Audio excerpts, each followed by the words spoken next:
On a passé 24 heures sur le porte-avions Charles de Gaulle, le fleuron de l'aéronavale française. C'est un bateau de combat un peu particulier. On peut avoir des ennemis sous l'eau, des ennemis sur l'eau. On vous embarque avec nous sur ce géant des mers. Il est 6h05 du matin et c'est un réveil à la militaire parce qu'on a rendez-vous dans quelques heures avec le Charles de Gaulle. Nous, on se retrouve à l'aéroport. Nous voilà bien arrivés à l'aéroport de Caen-Carpiquet où va m'attendre un hélicoptère pour rejoindre le porte-avions.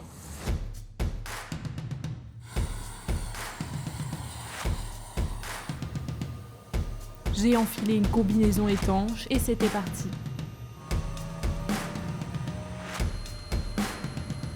À ce moment-là, le Charles de Gaulle est stationné dans la Manche, à mi-chemin entre la France et l'Angleterre. Pourquoi la Manche? Tout simplement parce qu'il participe à l'exercice Orion, mais on y reviendra un peu plus tard. Au bout d'1 heure de vol, le porte-avions est apparu au milieu de l'eau.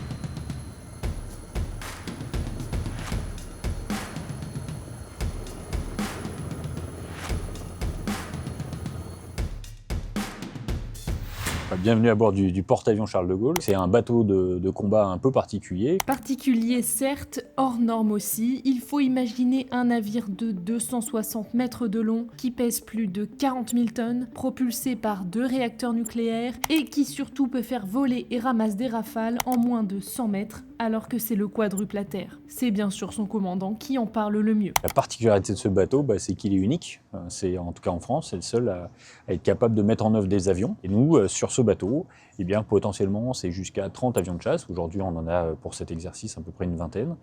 C'est 2 avions de détection avancée, avions radar, et c'est des hélicoptères. Et pour ça, il faut presque une petite ville pour le faire vivre. Donc c'est presque 1900 marins qui sont embarqués, qui sont tous tournés vers un seul but. Faire décoller, faire atterrir des avions pour qu'on puisse faire nos missions.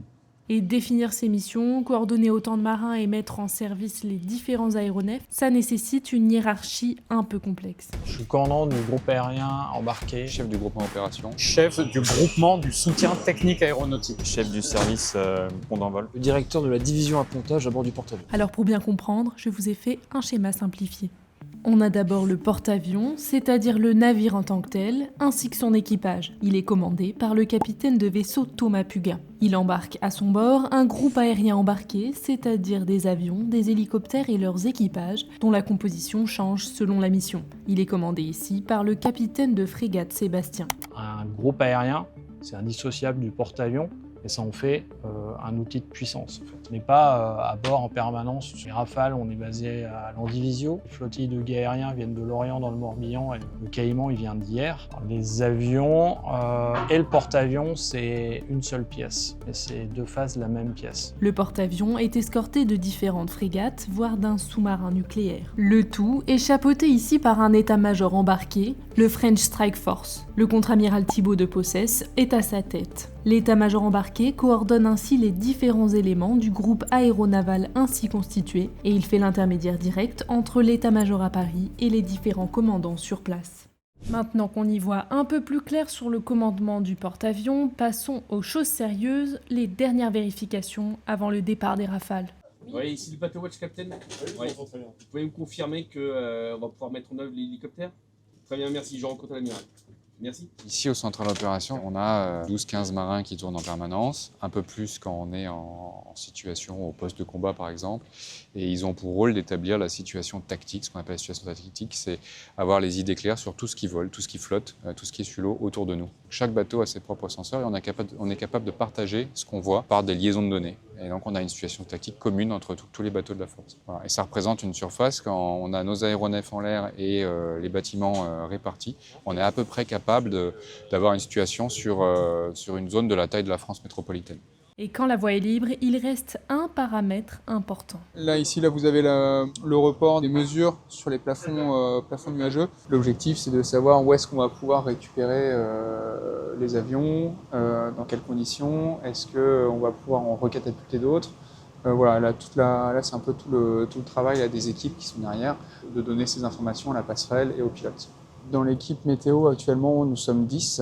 Donc nous faisons des prévisions à plusieurs jours à l'avance, où finalement là vous allez avoir une grande tendance, on peut déjà commencer à planifier. Et puis ensuite sur sur 24 à 48 heures. Et les équipes la briefent finalement quelques heures avant le vol pour vraiment donner les dernières conditions attendues sur le terrain et sur le théâtre d'opération. Une fois toutes les conditions vérifiées, il est temps de passer au catapultage. Donc ici, on a positionné les avions sur le pont d'envol.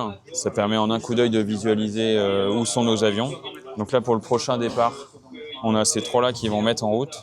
Une fois qu'ils vont avoir terminé la mise en route, on va les rouler sur la catapulte avant, le 36 sur l'avant. Le 35, on va l'envoyer sur la latérale. Et le 31, il roulera derrière le 36 sur la catapulte avant. Et une fois qu'ils seront partis, on les mettra en vol ici.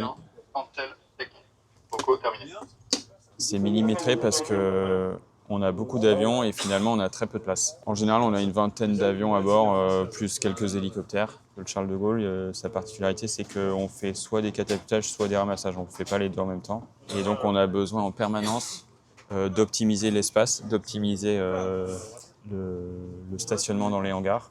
Et pour ça, rien de tel qu'une petite maquette pour visualiser où sont nos aéronefs avec des numéros. Et on est assez content quand tout se passe bien et qu'il n'y ait pas trop de grains de sable qui s'initient dans toutes les procédures. Parce qu'effectivement, c'est pas simple.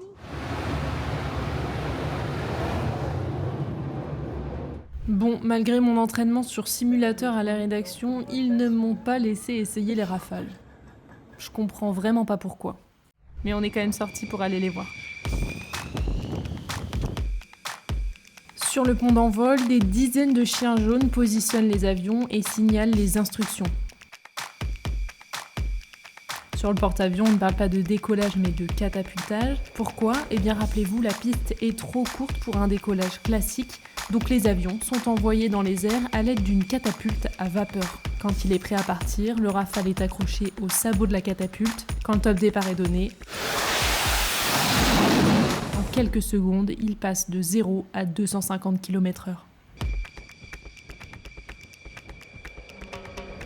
Et on enchaîne ainsi les catapultages toutes les 30 secondes.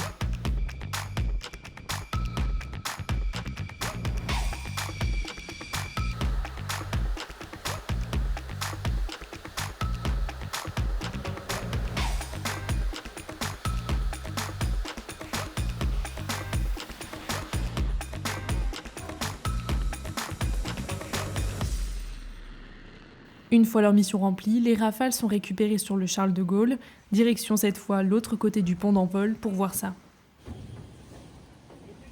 L'appontage, ça consiste à faire atterrir un avion sur un bateau. On ne parle pas d'atterrissage, mais d'appontage.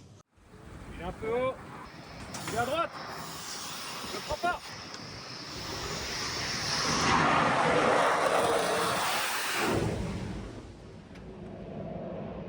Faire apponter un avion sur un bateau, c'est effectivement quelque chose qui demande beaucoup de technicité, beaucoup de précision. Le pilote doit tenir des paramètres qui sont très précis. L'avion approche à 250 km/h. Le bateau se déplace. Parfois, le bateau bouge. En plus, on a des mouvements de roulier et de tangage sur le bateau. Et on demande au pilote d'attraper le brin d'arc avec sa crosse et de viser une zone qui fait environ 4 mètres de largeur par 25 mètres de longueur. Tout ça sur un avion qui approche à 250 km/h et un bateau qui bouge et qui se déplace. Non, moi je pense qu'il est un petit peu à gauche et il est un peu mi-caisson. À gauche, cluster. Ah ouais. Sur l'axe, comme on l'aime. On va monter. Il va falloir descendre.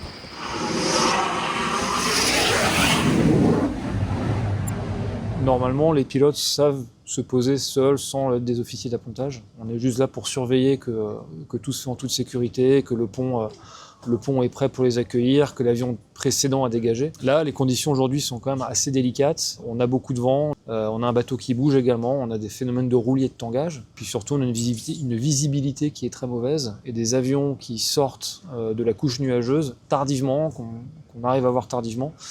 Et du coup, il faut qu'on les aide, qu'on leur parle pour venir s'aligner au plus vite, de façon à pouvoir se poser en toute sécurité sur le bateau. Ouais, il est juste, il est bas. Je clique. Venez un petit peu à droite.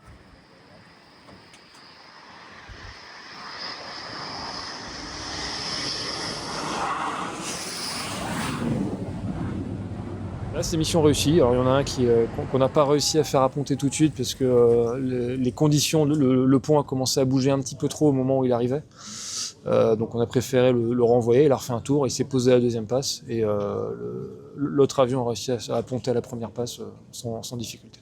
Cette capacité qu'on a aujourd'hui de faire apponter des avions armés de jour comme nuit dans toutes les conditions, finalement c'est l'héritage de 100 années d'expérience, de plus de 100 années d'expérience qu'on garde justement jalousement avec les États-Unis.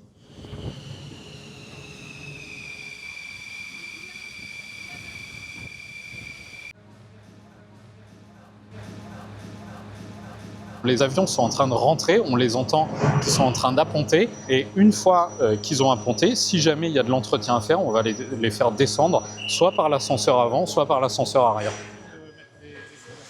Le soutien technique aéronautique, c'est vraiment la réparation, la maintenance des avions et des hélicoptères, donc les avions Rafale qui sont là. Là, on a par exemple le Hawkeye, donc on a emporté 2 Hawkeye pour Orion et puis 3 hélicoptères. Alors ici, c'est vraiment le centre névralgique de la réparation de ces avions. Ça veut dire que en continu, que ce soit le jour ou la nuit, on va réparer les avions de manière à ce que pour le lendemain, ils soient tous prêts à repartir. La particularité en fait de la maintenance aéronautique ici dans la marine, c'est comme je vous le disais, l'exiguïté. On a assez peu de place, donc ça veut dire qu'il va falloir répartir les pièces détachées, le matériel de soutien de part et d'autre. C'est aussi le mouvement, parce qu'en fait, il y a du tangage, il y a du roulis. Donc pour les techniciens aéronautiques de la marine, ça a une incidence. Ça veut dire qu'il va falloir faire un arrimage. Ça veut dire que les escabeaux, on ne pourra pas systématiquement les poser comme on veut. Voilà, donc tout ça, l'environnement marin, c'est à prendre en compte. Et puis ce qu'on appelle la coactivité. Dernière spécificité marine qui n'est pas des moindres, c'est qu'on évolue quand même dans un environnement salin avec l'air marin, le sel. Ça veut dire que ça peut amener de la corrosion pour les avions, pour les hélicoptères qui sont amenés à voler bas, juste au-dessus des vagues. Donc ça veut dire qu'on a des procédures d'inspection, de maintenance qui sont un peu adaptées. Pour les munitions, en fait, on a nos propres soutes de munitions. Et notre objectif, c'est dès qu'on part en mission opérationnelle, c'est d'avoir ce qu'on appelle notre dotation en armement qui soit complétée. Donc ça, c'est un travail qu'on fait en amont pour avoir un porte-avions prêt à remplir sa mission. Et la bombe, une fois qu'en fait on stocke ce qu'on appelle le corps de bombe, il va falloir assembler la bombe. Ça veut dire l'équiper. Il y a un ascenseur dédié, ce qu'on appelle un monte-engin, dans son chariot. Et les armuriers vont pousser les chariots sur le pont d'envol et on fait l'accrochage sur le pont d'envol. Voilà, s'il y a une mission d'armement à effectuer. Donc voilà, là les techniciens ont fini de travailler dessus. Il est prévu pour la pontée de ce soir. Donc là, le personnel du pont d'envol va pouvoir le remonter. Il y a un technicien de la flottille qui s'est installé au poste pilote pour pouvoir le rouler, freiner s'il y a besoin, et puis il va prendre l'ascenseur et monter sur le pont d'envol pour la prochaine pontée. Et donc là, le tracteur va l'amener sur l'ascenseur.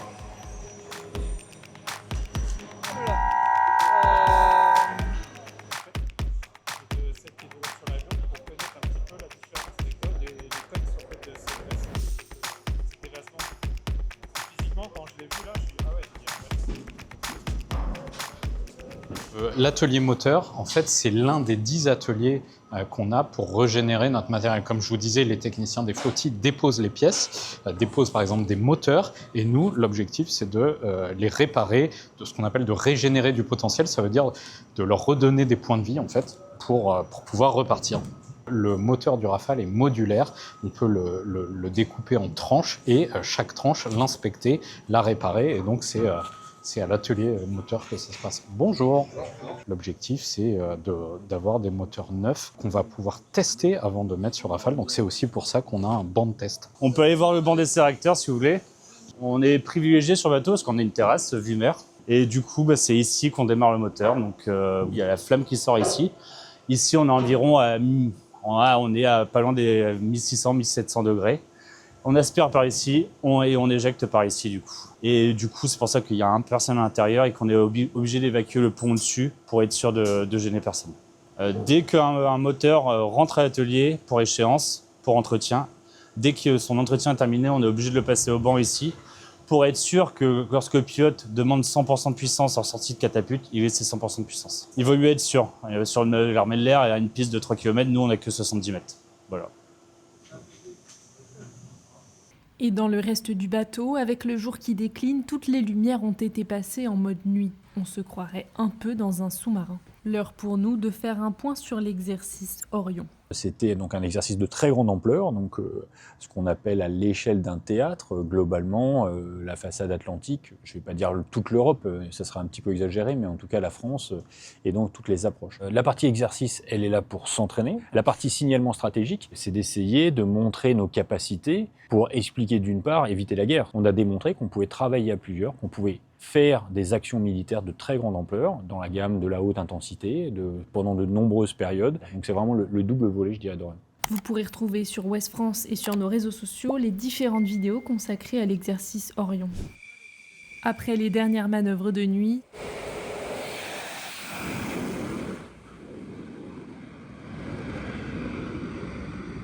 c'était retour aux cabines et fin de journée.